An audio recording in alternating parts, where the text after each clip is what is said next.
Hello, friends and family, and welcome back to episode 4 of 10 about Alta River's Gilbert Thornton and her family. This episode, we will read the death announcement for Caroline Alice Gilbert, learn more about her husband Samuel, and ask the uncomfortable question: could something more sinister have happened to Caroline Alice?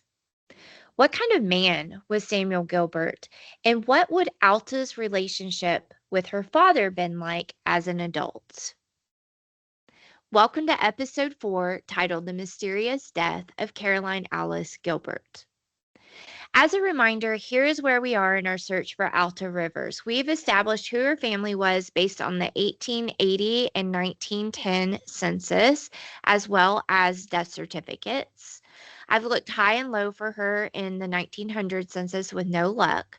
So this episode, I'm looking in 1886 to see what exactly can I find about the passing of her mother. Here's what I had to start with, and my apologies for this being blurry. The original copy is not much better than this.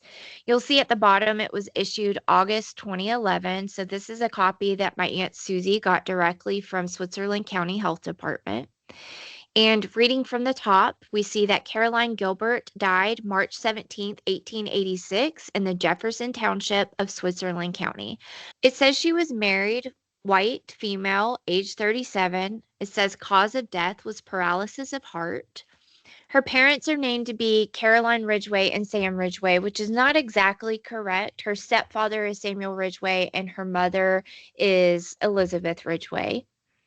Her spouse isn't given, but maybe that was just an error in going from old records to new records, or maybe the informant didn't know. So just like you now, this is the first information that I had. And now I'm curious what you think about the death announcement. It says, Wednesday morning of last week, Caroline A. Gilbert, wife of Samuel A. Gilbert, residing about 2 miles from Vevey, was found in bed dead. Coroner Smith was notified and held an inquest. The evidence showed that up to the time found dead, she was in apparent good health, was 37 years of age, and no cause known for her death. Her husband stated he retired first Tuesday night and that he arose first Wednesday morning, built a fire, and calling on his wife and receiving no reply, went to the bed to arouse her and found her dead. She had on clothing, but Mr. Gilbert did not know when she went to bed, whether she arose after retiring or not, and could give no information as to when or why she died. The witnesses examined could give no information, so Coroner Smith and the jury returned a verdict that the deceased came to her death from cause unknown.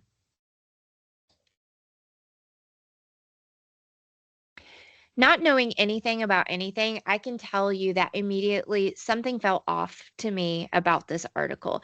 It could just be the times, things were done differently, but these are some of the things that went through my mind. First of all, the death certificate says heart paralysis. This says cause unknown.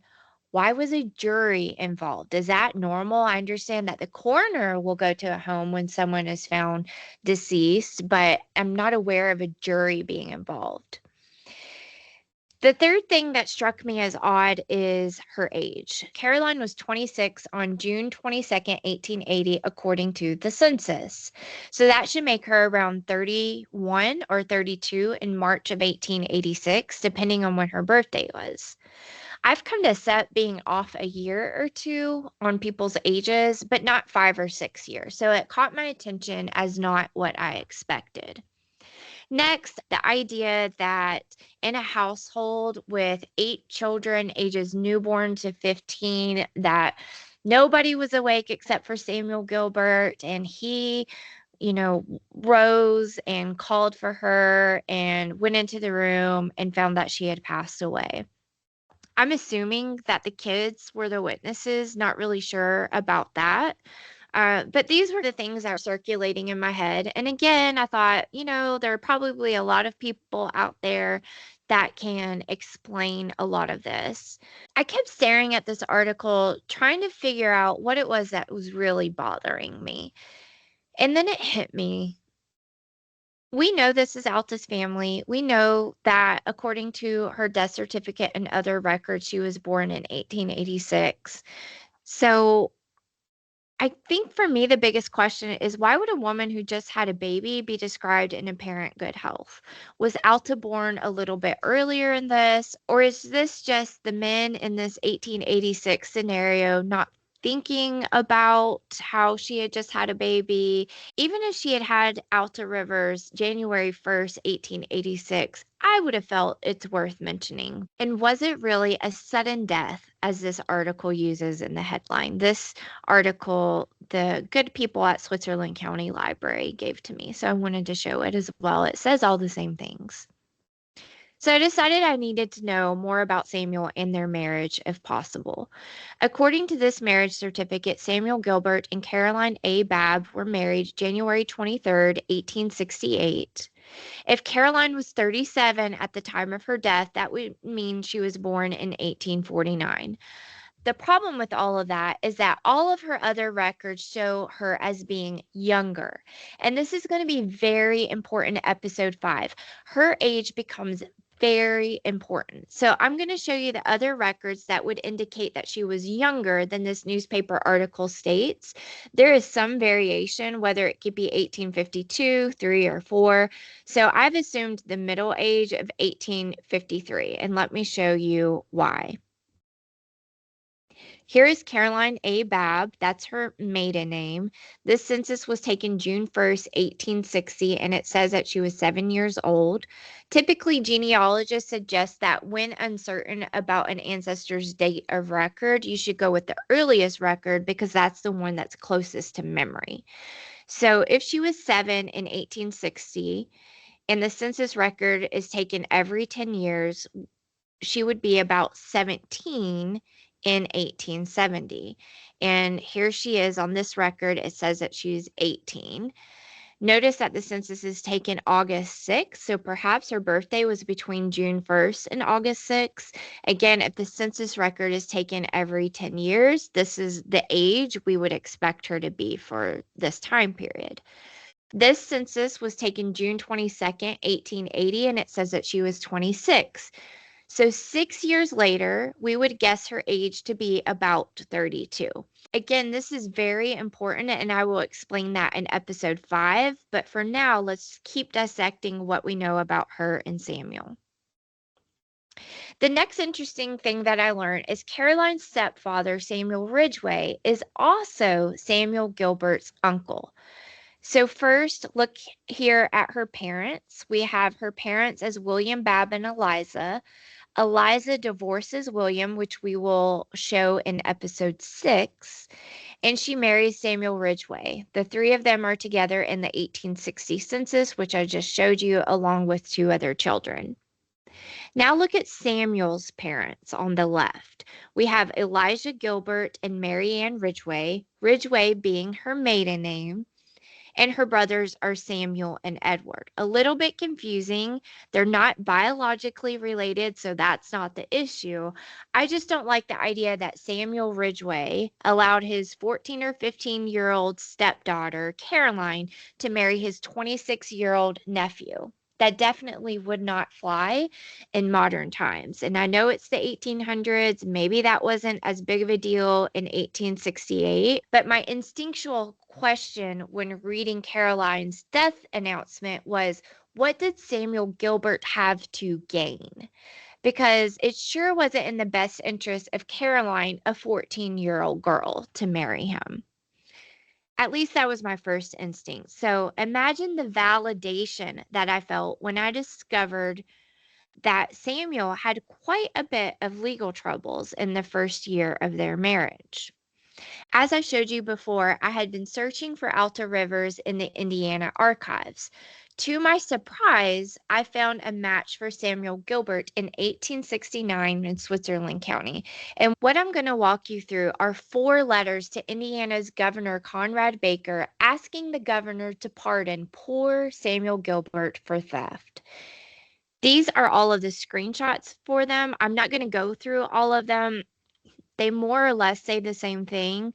If you're watching this in a bigger screen, you may notice on some of the pages how many signatures there are. One of the letters looks to be signed by the entire jury that found Samuel Gilbert guilty. So, again, the entire jury that found Samuel Gilbert guilty signed on to a letter saying that he deserved to be pardoned, which is just odd to me. The first one is basically the cover letter for the others. It is dated November 11th, 1869, almost 2 years after marrying Caroline.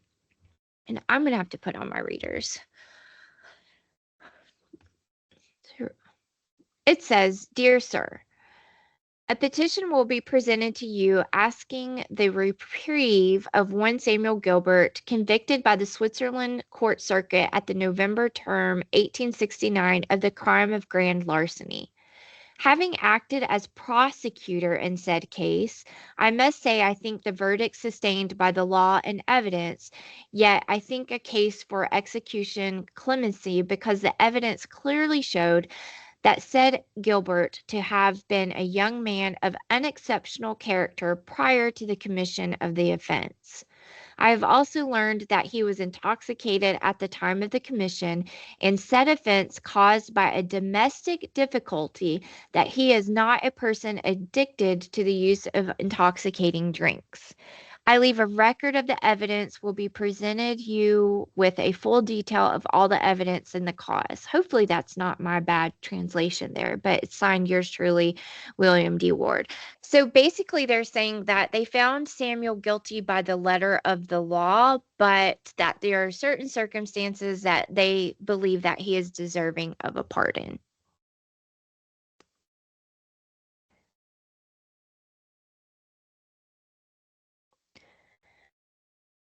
If there are any family members that are interested in seeing these documents, I'm happy to share them along with anything that I've found, but I'll summarize here for you. Starting with the quote at the bottom, it says, "The coat taken was old, of little value, and the defendant was not shown to have any knowledge of its contents, that is, the notes. The coat was taken from a buggy in sight of the owner in broad daylight and in presence of a number of persons in a public street in Vivi in a peculiar manner." So the coat was taken, but the real issue is inside the pockets, there were two promissory notes that were of value. And despite all of this being done in public and, in fact, in front of the owner himself, it still goes to court. He is found guilty. He is sentenced to 2 years in jail, a $1 fine, and 2 years disfranchisement, which basically means he wasn't allowed to vote for 2 years. Here's another quote from these documents. "And we will ever pray your excellency. We also ask this clemency because the defendant had shortly before taken the coat a domestic difficulty in regard to a love affair which seemed to weigh upon his mind. And the defendant on the day the coat was taken had drank a quantity of stimulant, and the jury believe from what they have learned since the trial that the defendant did not know what he was doing at the time he took the coat." There are several places in these documents where this domestic difficulty are mentioned, which I find incredibly annoying. Basically, Samuel is drunk. He did something he shouldn't have done while he was drunk. And somehow in the court case, it comes out that he had a problem with the love affair and all sorts of other things. And in several places, it indicated that Samuel was using an insanity defense. Here are two more quotes. First one, that his mother and uncle are insane to a greater or less extent, and his father, Marcus Ridgway, committed suicide in 1843 under circumstances making it probable he was insane. So earlier we introduced Mary Ann. So earlier we introduced Mary Ann Ridgway as Samuel Gilbert's mother, and if you go up the tree, you'll see her father, Marcus. That's the one that is said to have died by suicide. Second quote, That said uncle in 1843, Edward Ridgway, was found insane by a jury and acquitted a charge of shooting with intent to kill. So I find it pretty wild that in this offense that could have been handled outside of court, for all we know, the owner walked up and grabbed the coat, but for whatever reason, he still goes to trial and jury. And instead of just saying, I was drunk, I'm sorry, wasn't acting right, there's this defense and he's throwing all these other people under the bus. We've got a domestic difficulty and now we've got his grandfather and his mother being accused of being insane. We've got his uncle Edward accused of being insane and having other difficulties. Like, this is a big effort to get Samuel Gilbert out of jail. I just don't understand it, honestly. I find it comical on one hand, but on the other hand, I guess that he was probably the sole source of income in the family, and if he's going away for 2 years, there are a lot of things to worry about. So the final slide here, one more quote I will read you. It says, "Therefore, we pray your excellency to exercise the humane constitutional power invested in you to pardon the unfortunate Samuel Gilbert. Thereby your excellency will part us under obligations and in return receive our hearty commendation." From the pardon request. So that's a lot of information for one episode, and I'm going to stop here. My apologies if this gets choppy in the editing process. It's really difficult to present this information and not share all of the things that are running through my mind when I'm reading this. I've got so many questions, lots of things that we could all say. It's interesting though, right?